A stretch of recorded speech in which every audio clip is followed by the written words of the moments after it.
ঘৰটো মোৰ নহয়, ঘৰটো মোৰ এইকাৰণে নহয়, এইটো পৈতৃক সম্পত্তি। এই ঘৰটো মোৰ নহয়, পৈতৃক সম্পত্তিৰ ঘৰ আছিল সেইটো। তাৰ পাছত যেতিয়া ভাই ককাইবোৰ আমাৰ বেলেগ বেলেগ হৈ গ'ল, মোৰ ফালে চাইডত আছাম টাইপৰ ঘৰ এটা মোৰ হেৰিত পৰিছে। কিন্তু যিহেতু কৰ্মব্যস্ততাৰ পৰা মই ঘৰত যাবও নোৱাৰো, বহুত দিন হৈছে সেইটো যোগাযোগ নাই। আৰু সেই ঘৰটো মোৰ নহয়, পৈতৃক সম্পত্তিৰ ঘৰ, সেইটো আমাৰ বেলেগ এজন ককায়েকৰ নামত সেইটো পৰিছে। আৰু বহুত দিনৰ পুৰণা ঘৰ, অলপ ৰং কৰি লোৱা হৈছিল, সেইখিনি চিকিৎসা আছে আৰু সেইটো চকুত পৰিছে। গতিকে এইখিনি কথা স্পষ্টভাৱে অমৰ দা আপুনি খুব ভাল প্ৰশ্ন এটা কৰিছে। এইখিনি কথা অসমৰ ৰাইজে জনা ভাল। আৰু কোনো লুকাই মেলি চুৰ চামাক কৰি ক'তো একো কৰা নাই, সততাৰে কৰিছো কাৰণে ফেচবুকত মই দিছো। আৰু মোৰ ফেচবুকৰ পৰাই তেওঁলোকে এইখিনি লৈছে।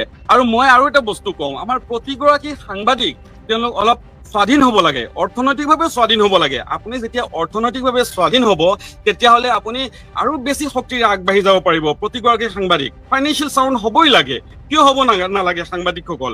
মই সকলোকে মই সদায় পালে কওঁ আৰু মানে স্বাধীন হ'ব লাগে সাংবাদিকসকল অৰ্থনৈতিকভাৱে। কিন্তু যিখিনি কথা এনেকুৱা ধৰণৰ ওলাইছে, 6খন 7খন গাড়ী, তেনেকুৱা 6খন 7খন গাড়ী নহয়। বহু বছৰ আগতে মই কৈছো ইতিমধ্যে PPF একাউণ্টটো ভাঙি দিছো। PFৰ পৰা যিটো পইচাখিনি পাওঁ আমি, চাকৰি এটা বাদ দিওঁ, কোনোবা এটা হেৰি ডাঙৰ প্ৰতিষ্ঠানৰ পৰা DYৰ পৰা যেতিয়া বাদ দিছিলো, ভাল পইচা এটা পাইছিলো। আৰু লোনৰ কথাটো মই কৈছো। আৰু এইখিনি কথা, গোটেইখিনি কথা কি কয় ইনকাম টেক্স ফাইলত উল্লেখ আছে, তাতে একো উল্লেখ নথকা নাই। তৃতীয় কথাটো হ'ল, মই কি অধিবক্তা নে সাংবাদিক? 100% আপোনালোকে মোক ফিল্ডত সাংবাদিক কাম কৰাত পায়। তেতিয়া আপোনালোকে মোক তেতিয়াতো দালালিত ক'তো পোৱা নাই। সেই কামটো মই নকৰো, অবাবত সময় নষ্ট নকৰো, এনে বেয়া আড্ডা মাৰি পেলাই সময় নষ্ট নকৰো। মই ভাবো কি, যিহেতু ডিউটি কৰাৰ পাছত আমাৰ 8 ঘণ্টা সময় ডিউটি থাকে, যদিও আমি মেণ্টেলি 24/7 আমি থাকো। সেই ডিউটি কৰাৰ পাছত যিখিনি সময় পাওঁ, সেইখিনি যদি মই কিতাপ যদি পঢ়ো, সেইখিনি যদি মই চৰ্চা কৰো, দুটামান কথা মই জানিব পাৰো, তিনিও লগত যদি অকমান সহায় কৰি দিব পাৰো, তেতিয়াহ'লে এইটো আমাৰ কাৰণে সহায়ক নহ'ব নেকি? আৰু সেইটো কিবা আপত্তি থাকিব লাগে নেকি? সুপ্ৰিম কোৰ্টে সেই বস্তুটো এতিয়াও বেন কৰা নাই, সেই বস্তুটো যে এজন সাংবাদিকে হেৰি কৰিব নোৱাৰে। আমাৰ আন চেটেলাইট চেনেলতো আমাৰ কেইবাগৰাকী সাংবাদিক, অধিবক্তা সাংবাদিক আছে, তেওঁলোকে কৰে। আৰু মই ভাবো, আৰু এই ল ডিগ্ৰীটো থকাৰ কাৰণে মোৰ ক'ৰবাত নহয় ক'ৰবাত 0.1% হ'লেও ক'ৰবাত মোৰ অলপ সুবিধা হয়, কাৰোবাক প্ৰশ্ন কৰোঁতে বা আইনখিনি অলপমান যিহেতু জানি ল'বৰ কাৰণে চেষ্টা কৰো। মোৰ সেইটো প্ৰফেশ্যনৰ ক্ষেত্ৰত, মোৰ সাংবাদিকতাৰ ক্ষেত্ৰত মোৰ বহুতখিনি মোক সহায় কৰে। গতিকে এইখিনি ক'ব লাগে অমৰ দা। যদি আৰু কিবা যদি প্ৰশ্ন আছে,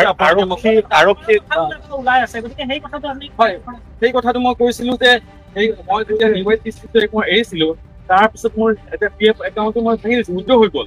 তাতে মই অলপমান টকা পাইছিলো, PPF একাউণ্ট আছে, তাৰ পৰা মই টকা উলিয়াই লৈছিলো। তাৰ পৰা মাত্ৰ 10% এটা ডাউন পেমেণ্ট দি, মোৰ দুজনী ছোৱালীৰ ভৱিষ্যতৰ কাৰণে দুখন কিনি দিছিলো, গাড়ী দুখন। ভাবিছিলো হয়তো চাগে কিবা ভাল হ'ব। একো ভাল কোনো ভাল হোৱা এইটো ব্যৱসায় নাছিলে, সাংবাদিকসকল ব্যৱসায় হ'ব নোৱাৰে, কৰিব নোৱাৰে। গতিকে ছোৱালী দুজনীৰ নামত কিনি দিছিলো, বেংকৰ পৰা সম্পূৰ্ণ লোন লৈ। কথা ওলাই আছে মোৰ 6খন 7খন হেৰি আছে, 6খন 7খন কোনো তেনেকুৱা নাই। উভলি যোৱা দুখন একদম ঋণগ্ৰস্ত সেই বিষয়টো। গতিকে সেই বিষয়টোত যে বৰ কিবা চৰকাৰ যে কৰিব লাগে, সেইটো মই নাভাবো। আৰু গোটেইখিনি ইনকাম টেক্স ফাইলত এইখিনি কথা উল্লেখ আছে। একো এটা বস্তু মই কৈছো, মোৰ জীৱনৰ কোনো এটা বস্তু লুকাই থকা নাই, কোনো এটা বস্তু মই লুকাই নাৰাখো। কাৰণ কি, সততাৰে যদি আপুনি আগবাঢ়ে, তেতিয়া লুকুৱাৰ কিবা প্ৰশ্ন আছে বুলি মই নাভাবো। আৰু এইখিনিৰ পৰা মই 2 পইচা পোৱা নাই, চৰকাৰে যিমানখিনি পইচা পাইছে এইখিনিৰ পৰা, চৰকাৰে যিমানখিনি, চৰকাৰে টেক্সৰ ওপৰত টেক্স, ফাইনৰ ওপৰত ফাইন, এইখিনি সোমোৱাৰ কাৰণে এইখিনি মই গম পাইছো। গতিকে আমাৰ সাংবাদিকসকলে এইবোৰ ব্যৱসায় কৰিব নোৱাৰেও, আৰু সেইটো আৰু বেলেগ ধৰণৰ মানুহৰ কাম মই সোমাই পেলাইহে গম পাইছো এইবোৰ বস্তু। গতিকে মই যিমান যি বিপদ নেওচি হলেও প্ৰশ্ন কৰি যাম। এইখিনি বাতৰি সম্প্ৰচাৰ কৰিলে এনেকুৱা বিপদ হ'ব পাৰে নেকি? হয়, যি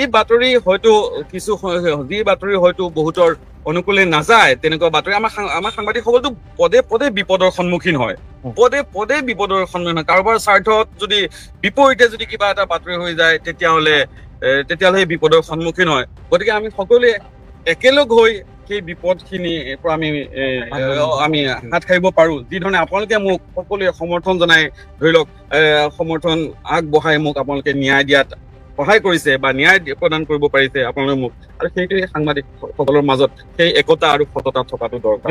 শেষৰটো প্ৰশ্ন যে মন্ত্ৰী জনসংযোগ মন্ত্ৰী পীযুষ হাজৰিকাই ফেচবুকত এটা পোষ্ট দিছিল, আপোনাৰ যি ওকালতি আৰু সাংবাদিকতা একেলগে কৰে তাৰ পিছত ডাম্পাৰক সহযোগ দিছিল আচলতে আপুনি সাংবাদিক হয় নে নহয় সেই বিষয়েও তেওঁ প্ৰশ্ন উত্তৰ কেনেকে সাংবাদিক নহয় বুলি কালি মুখ্যমন্ত্ৰী মই এটা বস্তু কওঁ